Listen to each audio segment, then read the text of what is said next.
Welcome to Clause 8, the #1 podcast on intellectual property. This special edition comes from the VIA Licensing Alliance Bridge Summit 2025 in San Francisco, where innovators, policymakers, and industry leaders explored the most pressing challenges and opportunities in SEP licensing today. Hosted by Eli Mazour and brought to you by TradeSpace, where ideas take flight. So we're lucky to be joined by Brian Dorini at VLA's Bridge Summit. And I've been lucky to know actually Brian he's now Dolby, but I've been lucky to know you before then. Thank you for joining Clause 8. It's a pleasure, Eli. Yeah, glad to be here. So I know even before you joined Dolby, you've been around the world of standards and pools for a while. Mm-hmm. I guess taking a measure of this moment in time, where do you think we are? I guess, how are standards and pools doing? Oh, it's a great question. Yeah, there's a long history, of course. They talked about it all day today. I think we are, pools are fantastic. I mean, a great democratizer of technology, you might say, put it in the hands of everybody in an easy way. One-stop shopping would be the ultimate goal and the catchphrase for it. And I think we're at an inflection point, and I think that is probably a little bit of what was being said today. Pools really are, listen to our last speakers at least, a solution for many of the alleged problems in the market. And they've been quite innovative over the past few years, in my opinion. So I think they're poised well. They're taking a lot of heat in the press, particularly from, some governments and regulatory agencies. So they're not out of the woods yet, but they, I think, and I hope, are poised for great success. So how does the heat now compare to, let's say, 10 years ago or 5 years ago or 15 years ago? What's the, you've been around it, so I guess what's the... I think there's more pressure now, regulatory agencies in particular.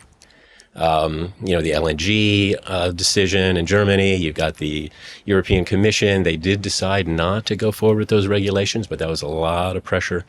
The UK has got, questions that they put out now talking, about transparency and things like that. So that's pretty high level and requires, I'm sure, a lot of time from the pool operators. 10 years ago, there were things they were addressing as well. There was I guess pools have probably always been under some pressure, but it seems to be coming from more fronts today. Yeah. I guess in the beginning, they didn't want to allow pools, so that's the... Yeah, you go back to 1997, pools, weren't necessarily allowed prior to that. Although there were some pools, but they came out, of course, with the business review letter that was instrumental in launching a lot of the modern pool industry, MPEG-LA in particular, if memory serves. And then 10 years ago, there was a lot of pushback against possibly charging content owners. That's resurfacing itself now, interestingly enough. Well, we were discussing, I guess, the mood of licensees maybe, and whether they have a growing appreciation for the role of innovators and pools and pool administrators. And you were giving your perspective, I guess, on that. Yeah, well, another key point is you've got huge licensors now. Yeah. And they have a voice that, cannot be ignored, should not be ignored. And, they're like Huawei is a big player as a licensor in some pools that Dolby participates in. They're also licensee in a lot of pools. And they're going to be a major licensee. Most pools hope for any pool that's being formed around their technologies that are part of their products. So that's a big change, from my recollection, at least over the past several years, 10 years. It changes a lot of the dynamic. You brought up that the idea of the patent pools is for it to be a one-stop shop, but I guess the complaint that you hear from implementers that it's not really a one-stop shop. That's what we promised, and then we have to keep shopping and shopping. Right. I guess, how do you see the ecosystem developing? You mentioned there's a panel with multiple pool administrators and new ones and new pool programs and so forth. How do you see that developing in the future, putting some of the policy stuff aside that we discussed? I think one-stop shop is a great goal, and I think that to a large extent that happens with a lot of technologies.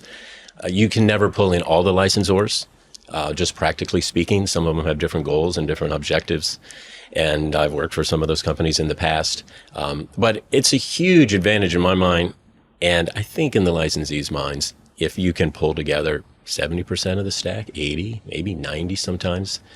If it's only 15, you're probably not helping the licensees a lot, but I would still argue it's still easier than bilaterally negotiating with every single one of those licensors. So it brings the advantage in transactional costs, no matter how many licensors are in it. So one-stop shop's a nice catchphrase and it's a nice goal. But even if it doesn't happen, I think it still brings value to the market. And we've had situations of multiple pools in a technology for decades. It's just been it's been very visible and in the press a ton with AGVC, of course.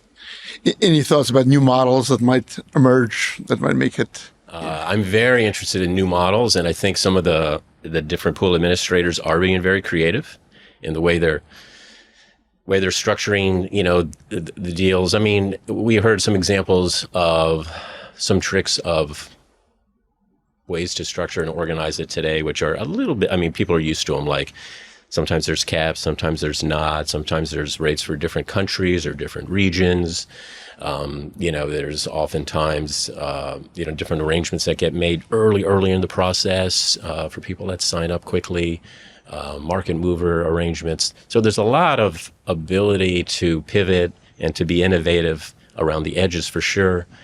And it's very interesting to see, and I'm looking forward to see how they can be innovative going forward, maybe in terms of adjusting some of the usual things in a patent. So for example, it's really expensive to get your patents into a pool. And so the pools have accommodated things. So you'll get maybe key jurisdictions evaluated. And then other jurisdictions that have similar claims, you don't have to get evaluated. As long as they're transparent upfront about what's going on, all of that should be fine.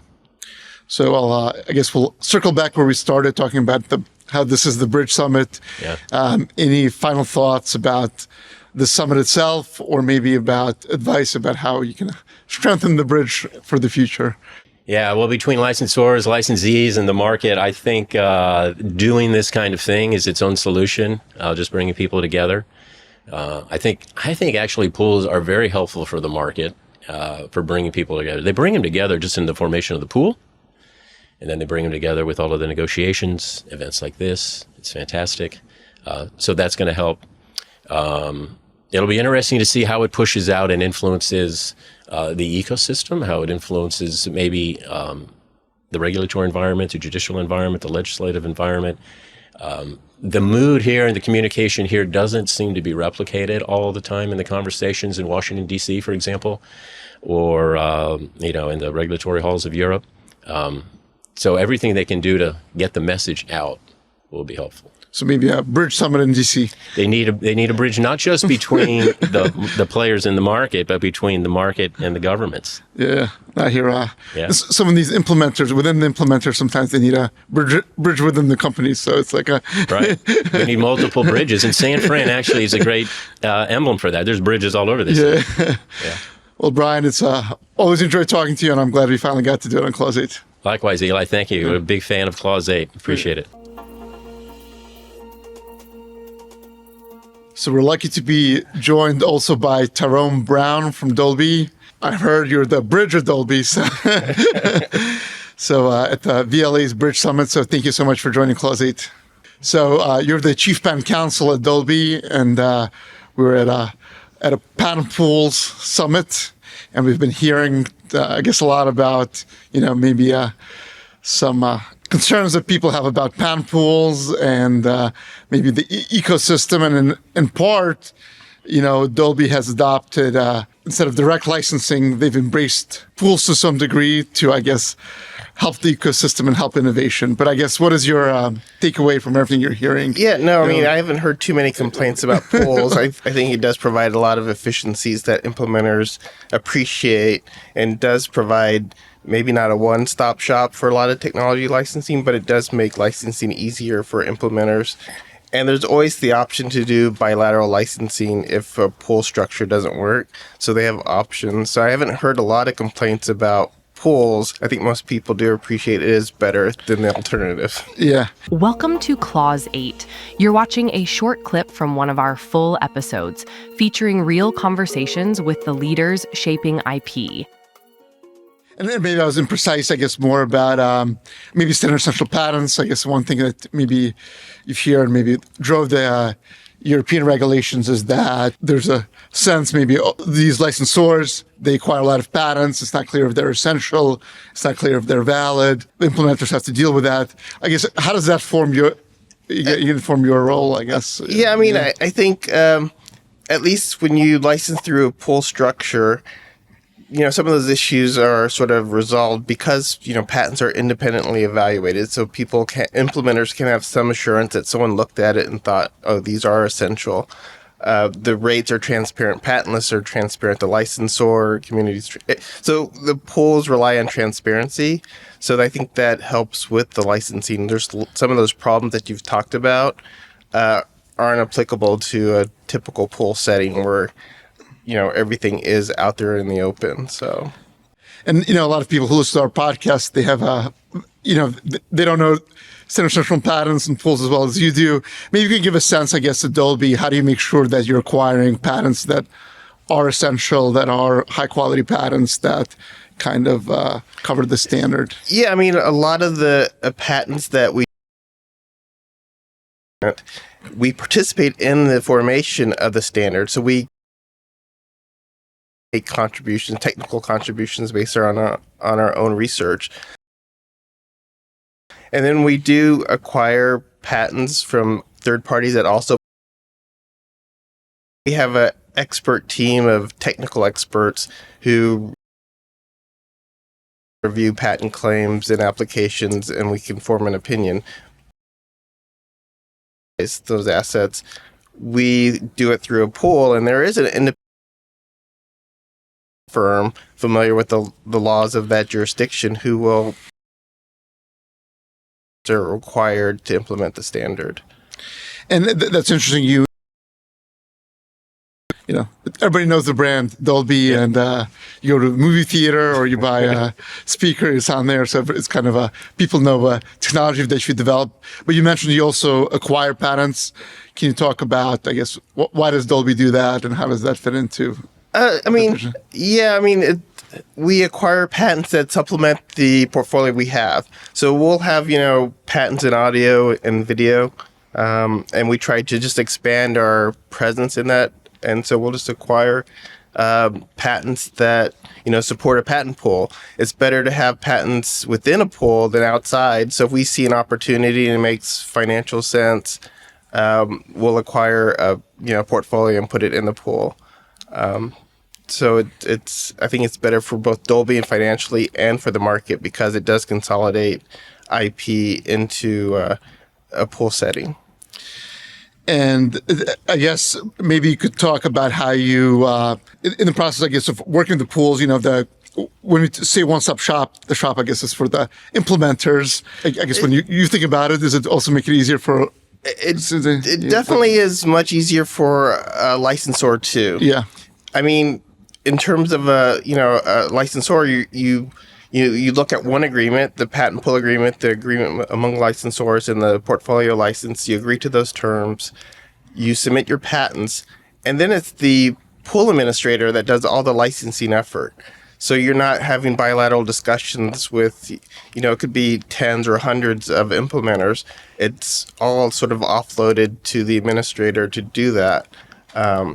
So it's a lot easier so it's one stop for both the licensor and the licensee, actually. Yeah. So it seems like it reduces a lot of friction, so you guys can focus on what you do best, and I guess the licensees can focus on what they... Yeah, I mean, for us, what we do best is develop the technologies, develop the portfolio, and then we, help form pools in the initial stages, or facilitate pools. Any thoughts about how maybe the friction could be further reduced, or things could be easier, I'm sure it's... I mean, the one thing would be if successful pools have a bigger stake in the patent landscape, where they have more licensors and there's not a lot of outliers.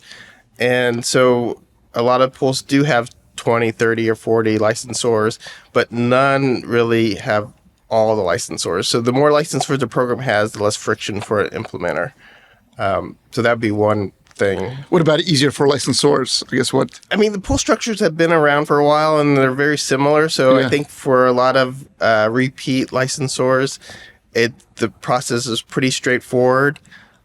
Each pool is a little bit different in the way they're structured, but there's a lot of similarities, like the evaluation process, the transparency, patentless. So for a licensor, it's pretty straightforward. I'm not sure what could be improved too much. I think things are good. I think it's pretty efficient already, but there's always room for improvement, I guess. If anybody would know, you would know. So that's why I thought I'd ask you. We started talking about this being the Bridge Summit, and I guess maybe. Obviously, and we mentioned how Dolby had a big role, I guess, in VIA and VLA. Maybe thoughts, I guess, your impressions from this summit in particular. No, I think this is a great summit. It does bring together both licensors and implementers. And there are in the recent years, a lot of new participants, mostly from overseas companies like Chinese companies that are now more involved in the patent licensing space. So it's good to see more of a global presence at these events. So I think that's something new and an improvement. Last question, in 10 years, we'll be at the 13th Bridge Summit, or maybe it'll be our 12th to make it a little more likely. Anything, I guess, that you kind of see where things will be, the ecosystem as a whole, you don't have to limit. No, I mean, I think in terms of the patent licensing structure, I think things aren't going to change too much. Maybe the technologies that will be included, pools, at least the ones that Dolby has participated in the past have focused on audio and video. But now, VIA's, involved in cheap wireless power, EV charging. So I think the scope of pool administrators will expand to include greater technologies. But the structures are probably going to be pretty similar. Thank you for coming on Clause 8 and sharing that. It's very interesting to hear your perspective. Okay, thank you.